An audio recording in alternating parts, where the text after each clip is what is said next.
Roman soldiers surged south along the Euphrates River.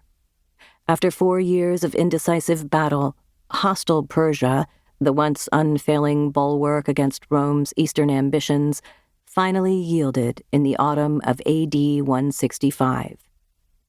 The Roman legions pummeled Parthian defenses at the Syrian border city of Dura Europus, opening the way for a march deep into the now exposed Persian heartland. But just 80 kilometers north of Babylon, the Roman advance halted. Standing sentinel were the twin cities of Ctesiphon and Seleucia, their riches ripe for looting. Seleucia likely felt the first blows. Founded by Alexander the Great's general Seleucus in the late 4th century BC, the cosmopolis of perhaps 400,000 people enjoyed abundant wealth and trade due to the city's privileged position along the canal that bridged the Euphrates and Tigris. Seleucia was a melting pot of Greek, Babylonian, and Persian cultures. But the city's doomed elite had no desire to endure a protracted Roman siege. Throwing open their gates, the Seleucians surrendered in the reasonable hopes of securing clemency. Forsaking mercy, however, Roman soldiers rampaged through the streets, pillaging, raping, and burning. After days, possibly weeks, of impious barbarity, a jewel of the Hellenistic world was forever ruined. Rome's military machine, as many times before, reversed centuries of civilization in a matter of days. It would not be the last time. According to ancient accounts of the sack, untamed Roman bloodlust kindled divine ire.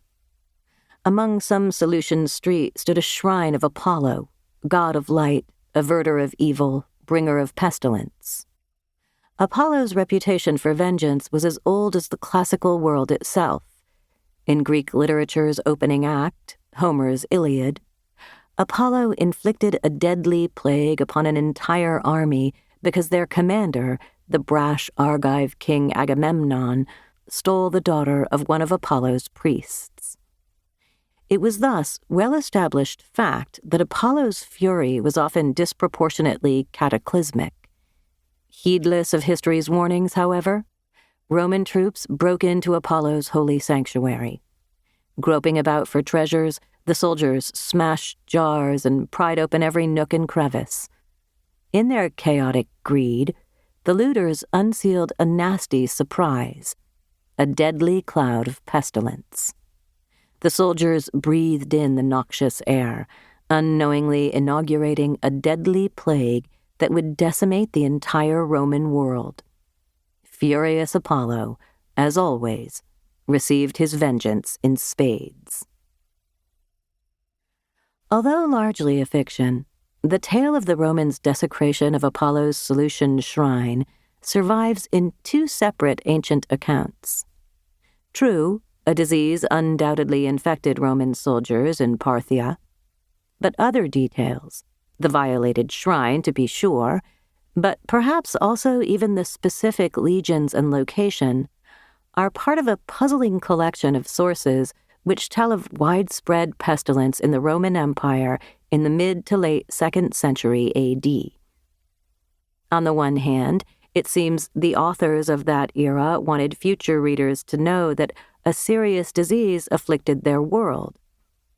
But a deeper message is embedded in what has survived. In the worldview of most Greek and Roman writers, from Homer to Procopius, disease was but a symptom of a far more corrosive and ancient malady, impiety.